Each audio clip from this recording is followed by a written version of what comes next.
Salut à tous! Considérant que les choses peuvent bien se passer pour certains d'entre vous et moins bien pour d'autres, j'aimerais que vous sachiez, premièrement, qu'en toute chose, Jésus-Christ vous aime et qu'il l'a prouvé par son sacrifice sur la croix. Deuxièmement, sachez que Jésus-Christ est le chemin vers toutes les solutions efficaces. Donc, simplement l'accepter comme votre Seigneur et Sauveur est le plus grand pas que vous puissiez faire vers la liberté, la paix, la victoire et la prospérité.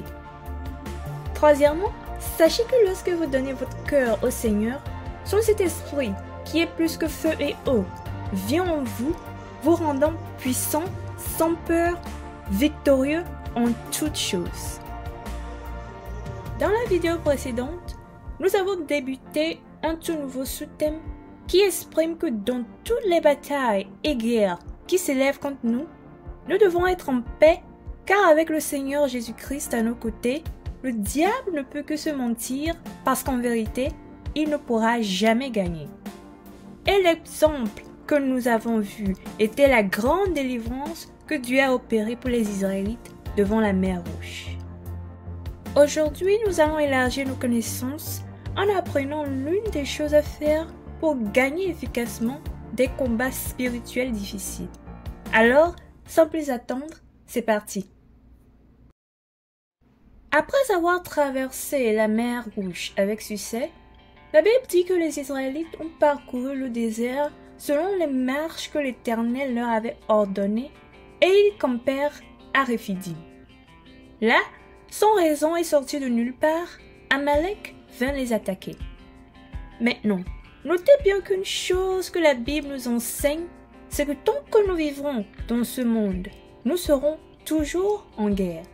Cela signifie que tout comme cette attaque inattendue contre les Israélites, il peut également y avoir des attaques inattendues contre vous. Et c'est pourquoi le Seigneur nous dit d'être prêts à tout moment et en toutes choses. Maintenant, pour voir comment les Israélites ont géré cette situation, allons dans le livre des Exode, le chapitre 17, du 9e au 13e verset, qui se lit comme suit. Alors Moïse dit à Josué, « Choisis-nous des hommes, sors et combat Amalek. Demain, je me tiendrai sur le sommet de la colline, la verge de Dieu dans ma main. » Josué fit ce que lui avait dit Moïse pour combattre Amalek. Et Moïse, Aaron et Hur montèrent au sommet de la colline.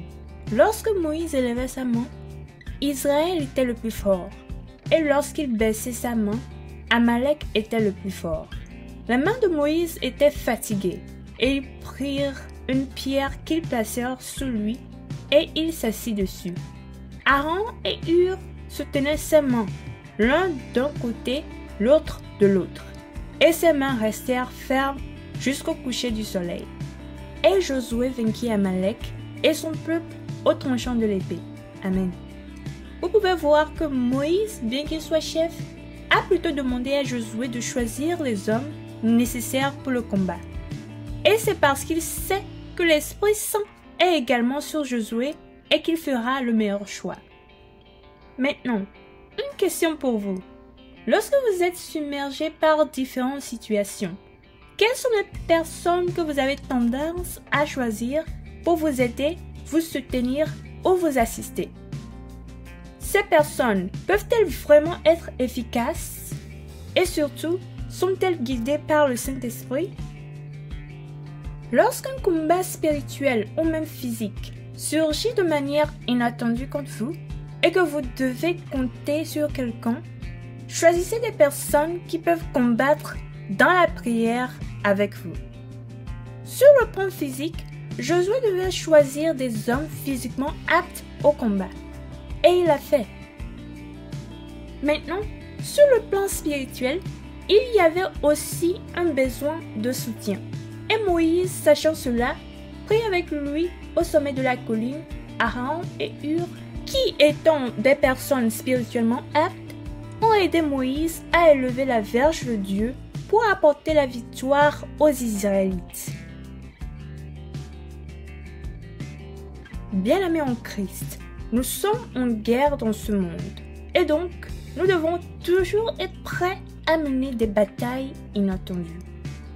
Cependant, parfois, pour surmonter efficacement certaines batailles, nous devons reconnaître que nous avons besoin des autres et, avec l'aide du Saint-Esprit, collaborer avec ceux qui peuvent spirituellement combattre en vérité et en esprit avec nous.